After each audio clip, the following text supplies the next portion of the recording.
Lisa here. Welcome back to my channel and welcome to Tarot by the Book.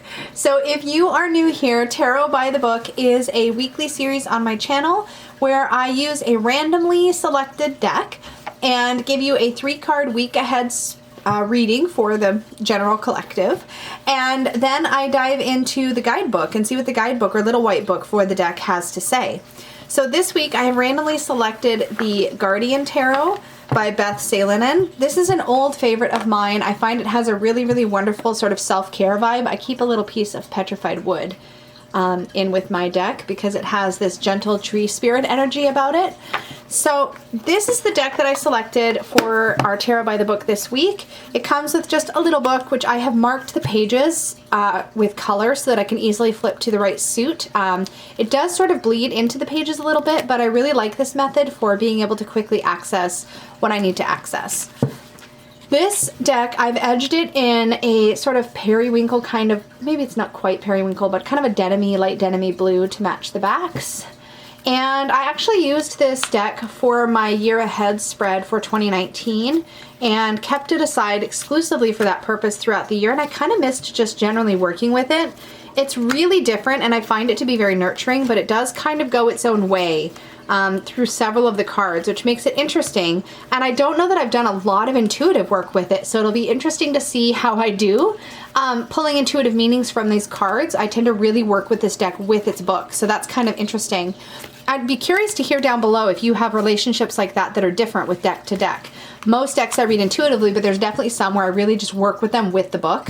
So I'd be curious if you've had experiences like that.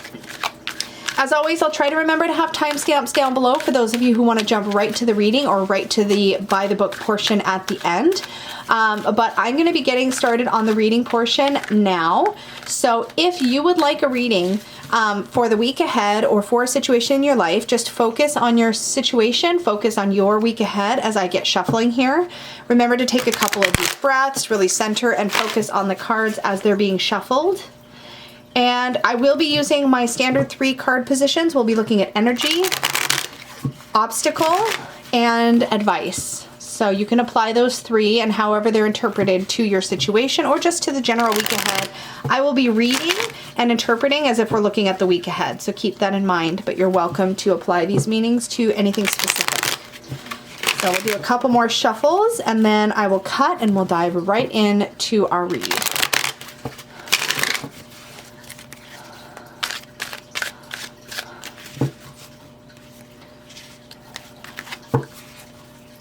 All right, here we go. Energy of the week, the 3 of Wands. Obstacle, the 5 of Cups. And advice, Knight of Swords. Intuitively, let's take a look at the 3 of Wands. Oh, let's zoom us in actually so you can see all the cards. There we go.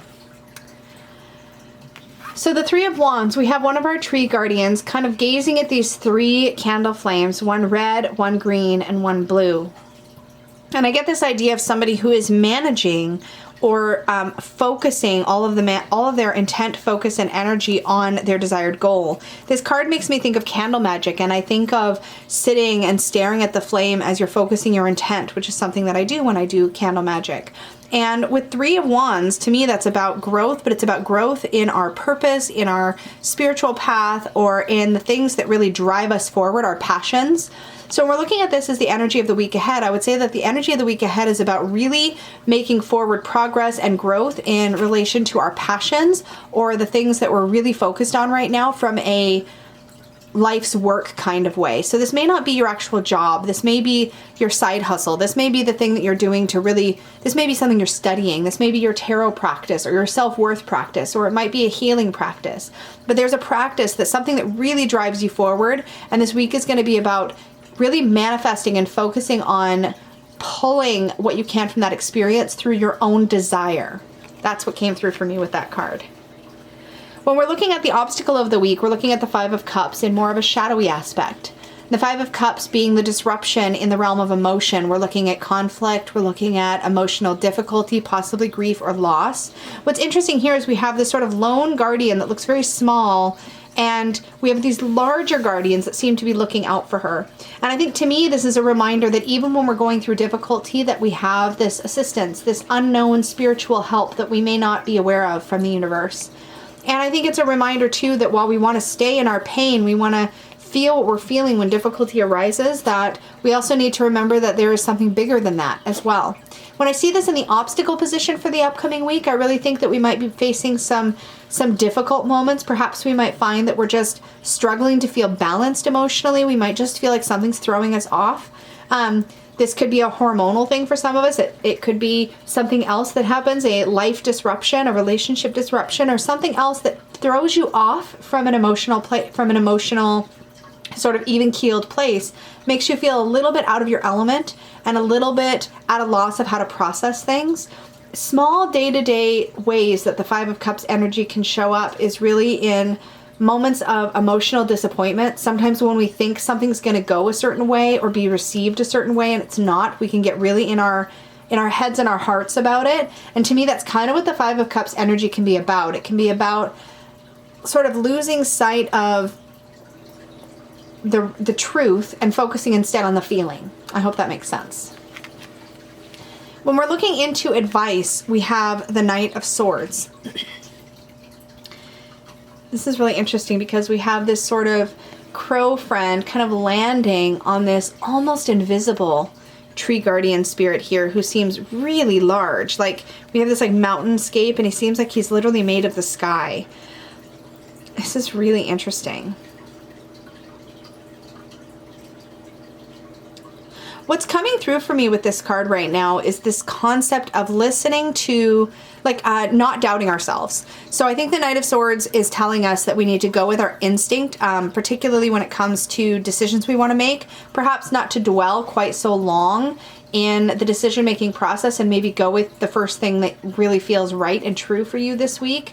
You know, keep in mind what feels right for you in this reading, right? This may not resonate with you, but I'm getting this idea of sort of, something about this crow coming right near where his crown and his third eye is just making me think of that idea of like, not snap decisions in that we want to be reckless, but snap decisions in that we want to be confident with our decisions. That's I guess what I'm trying to say.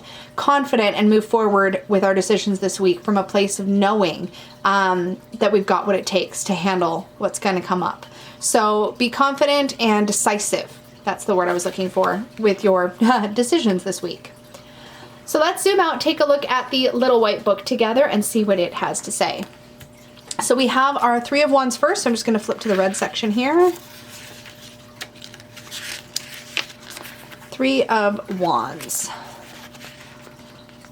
Observing the flickering flames of the candles before her, this guardian reflects upon what she seeks to bring into life: vitality, abundance, and communication. Vitality, abundance, and communication. So the candle colors actually represent what she's manifesting. Red for vitality, green for abundance, blue for communication. I love that. When this card appears in a reading, it signifies that you need to define your goals, make them memorable, and manifest them into being. So I wasn't far off with my candle magic analogy. By focusing your energy into what you truly wish to achieve, the irrelevant ideas and moments will simply pass on by. Perfect. There's a reverse meaning, but I'm not going to even go there because this was read in the upright position. This would be our reverse card. So that's the one I'm going to look at the reverse meaning for. So we're going to look at the Five of Cups next.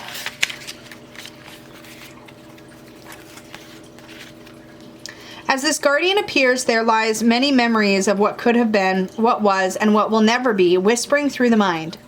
Each whisper pushes a memory deeper into one's psyche, rehashing feelings long thought over and gone. In reverse, this card indicates that you will hear things in passing, and rather than dismiss them, pay attention.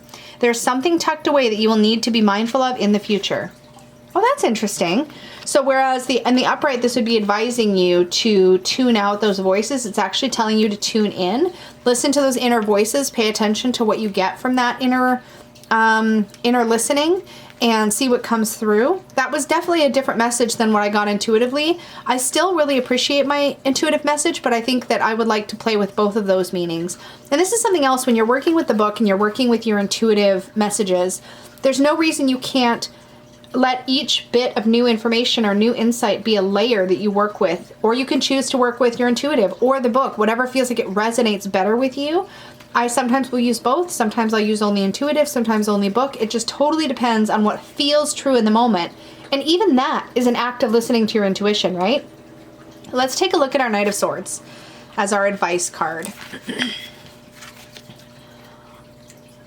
Surveying the land, this guardian watches over a peaceful valley, cherishing the moment of quiet contemplation as the sun rises and the chaos of the world shatters the solitude. He is ready to fly to where he is needed at a moment's notice. This card indicates that you need to contemplate the direction life has taken and your choices that need to be made, surrounded by only that which brings you peace and comfort. Be willing to dig in and work for what you desire most. So you can take that and apply that as you wish, either as a layer on top of my recommendation for decisive action this week, or go with the meaning that resonates the most for you in your situation, or that feels the most true in this moment. So that was our week ahead reading using the Guardian Tarot by Beth Salonen. Again, this is what the box looks like. This is a mass market deck. It is still available to the best of my knowledge. This is put out by Red Feather Schiffer. It is a really, really lovely deck, but again, I would say that this is a deck that does not necessarily follow traditional Rider-Waite-Smith meanings all of the time. A lot of it does, but it goes to a kind of a different place. Some people find these sort of tree guardians a little bit eerie looking or creepy looking, I think because of the lack of eyes, these sort of hollows. To me, it's like a tree spirit, and it just, something about it feels very comforting. It didn't actually feel comforting when I saw the images online, but when I actually held the deck in my hands and worked with it, it suddenly felt incredibly comforting, as if I was connecting to a part of the spirit world, and I really loved that about this deck. I will say that I tend to read with this deck almost exclusively with its guidebook, which is why it was so great for a year ahead spread, because I just set the cards aside and each month I would pull that month's card, I would sit with the guidebook message and think about that, how that applied throughout my month. I do find this to be a very sort of nurturing and supportive deck.